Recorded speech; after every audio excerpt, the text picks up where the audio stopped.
বেগম খালেদা জিয়া ছিলেন গণতন্ত্রের এক নিঃসঙ্গ শেরোপা।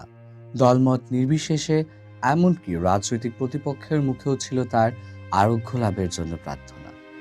তার প্রয়াণে শোকাহত সারা দেশ। পৃথিবীর এই কোণে, যেখানে রাজনৈতিক আচরণ সচরাচর পারস্পরিক শ্রদ্ধার উপর ভিত্তি করে দাঁড়ায় না, সেখানে এই দৃশ্য কতটা বিরল তা সচেতন পাঠক মাত্রই ধরতে পারবেন। লোকে তাকে ডাকে আপসীন নেত্রী বলে। নেতাকর্মীরা শ্রদ্ধা ভরে বলেন ম্যাডাম, মাদার অফ ডেমোক্রেসি। বাংলাদেশের রাজনীতিতে এমন মানুষ খুবই কম আছেন যাদের নাম উচ্চারণ করলেই পুরো একটা সময়, এক বিরল সংগ্রাম, এক অমোঘ দৃঢ়তা একসাথে চোখের সামনে ভেসে ওঠে। বেগম খালেদা জিয়া ছিলেন এই বিরল মানুষদের একজন। 3 বারের প্রধানমন্ত্রী, আপসীন নেত্রী, নিপীড়নের মুখেও অবচিল দাঁড়িয়ে থাকা এক নারী। আজ তিনি নেই, কিন্তু তিনি রেখে গেছেন এমন এক রাজনৈতিক উত্তরাধিকার যা শুধু বাংলাদেশের জাতীয়তাবাদী দল বিএনপি নামক একটি দলের মধ্যেই সীমাবদ্ধ নয়, বরং বাংলাদেশের গণতান্ত্রিক ইতিহাসে মেরুদণ্ডে গাঁথা হয়ে আছে।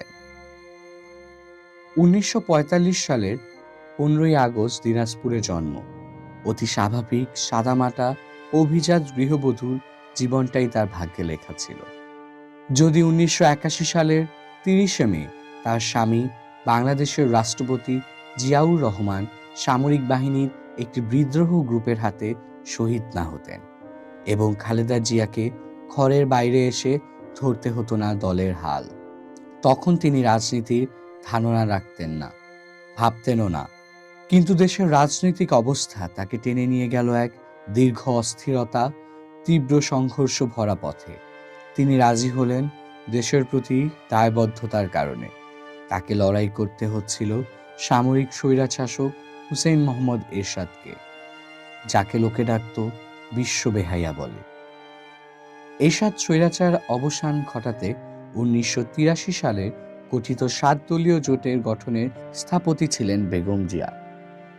এরশাদ স্বৈরাচার অবসান ঘটাতে 1983 সালে গঠিত 7 দলীয় জোটের গঠনের স্থপতি ছিলেন বেগম জিয়া।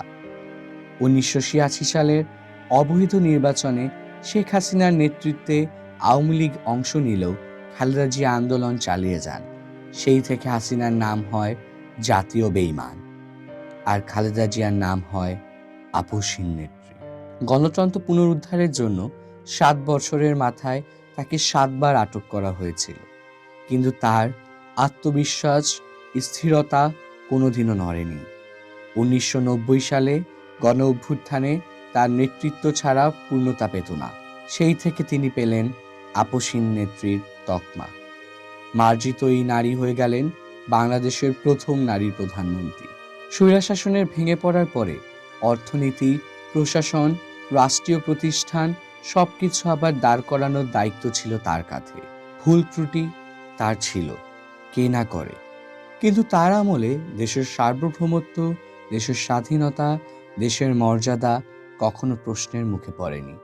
দেশ চলে গেছে কঠিন সময়ের মধ্যেও, কিন্তু দেশ কখনো ঝুঁকিতে পড়েনি। গণতন্ত্র খালেদা জিয়ার কাছে শুধু একটি রাজনৈতিক স্লোগান ছিল না, এটা ছিল তার ব্যক্তিগত বিশ্বাস, ব্যক্তিগত নৈতিকতা। তার সেই বিখ্যাত উক্তি, বিদেশে আমার কোনো ঠিকানা নেই, বাংলাদেশেই আমার শেষ ও একমাত্র ঠিকানা, এটা কেবল তার কথার কথা নয়, এটা তার জীবন দর্শন। 2009 থেকে 2024 সালে পদে পদে খালেদা জিয়াকে অপমান করার চেষ্টা হয়েছে, তার নামে কুৎসা রটানো হয়েছে, তাকে স্বামীর স্মৃতিবিচরিত বাসা থেকে জোর করে বের করে দেওয়া হয়েছে, তাকে নিঃসঙ্গ কারাবাস দেওয়া হয়েছে।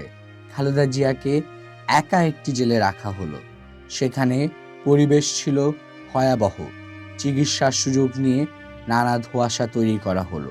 এরপর করোনার সময় তাকে জামিন দেওয়া হলো, যাতে জেলের ভেতর না মরেন তিনি। 2021 সালে তিনি আইসিইউতে, ওনাকে বিদেশে নেওয়ার দরকার ছিল, কিন্তু শেখ হাসিনা বলেছিল বাসায় থাকতে দিয়েছি, চিকিৎসা নিতে দিয়েছি, আর কি চাই। পরবর্তীতে অভিযোগ উঠেছে কারাগারের ভেতরে স্লো পয়জন করে তার প্রাণনাশের চেষ্টা করা হয়েছিল। উনি জানতেন উনার ভাগ্যে কি আছে, উনি মেনে নিয়েছিলেন। উনি দেশ ও জাতির জন্য ত্যাগ স্বীকার করেছিলেন। তিনি নীলকণ্ঠের মতো বিষ পান করেছিলেন দেশের জন্য। উনি পালিয়ে যাননি, উনি হার মানেননি, উনি ভাঙেননি, উনি মচকাননি। উনি মাথা উঁচু করে দাঁড়িয়েছিলেন বটগাছের মতো অসীম আত্মপ্রত্যয় নিয়ে। এক সন্তানকে হারিয়েছেন তিনি, আরেক সন্তান বিদেশে নির্বাসিত। তিনি যদি চাইতেন সমঝোতা করতেন, নিরাপত্তা নিতেন, বিদেশ চলে যেতেন, কিন্তু তিনি বেছে নিলেন কঠিন পথ, কারণ তিনি বাংলাদেশের জন্য জন্মেছিলেন। তিনি এতটা উদার ছিলেন যে শেখ মুজিবুর রহমান স্বাধীনতা পুরস্কার পর্যন্ত দেওয়া হয়েছিল তার আমলে। উপমহাদেশের রাজনীতিতে এই সম্মান দেখানোটা কতটা বিরল। 2024 সালের জুলাই গণঅভ্যুত্থানে শেখ হাসিনা পালিয়ে গেলে জিয়া আরফানেস ট্রাস্ট মামলায় রাষ্ট্রপতি খালেদা জিয়ার দণ্ড মওকুফ করেন। তারপরও আপিল শুনানি চান তার আইনজীবীরা। কেন? কারণ সেখানে ক্ষমার কথা আছে। খালেদা জিয়া অপরাধ করেননি, তিনি ক্ষমাও চাননি।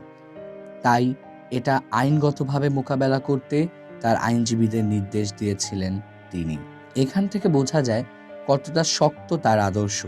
আজ তিনি চলে গেলেন, নিপীড়ন তাকে ভাঙতে পারেনি, অপমান তাকে নত করতে পারে না, অপমান তাকে নত করতে পারেনি।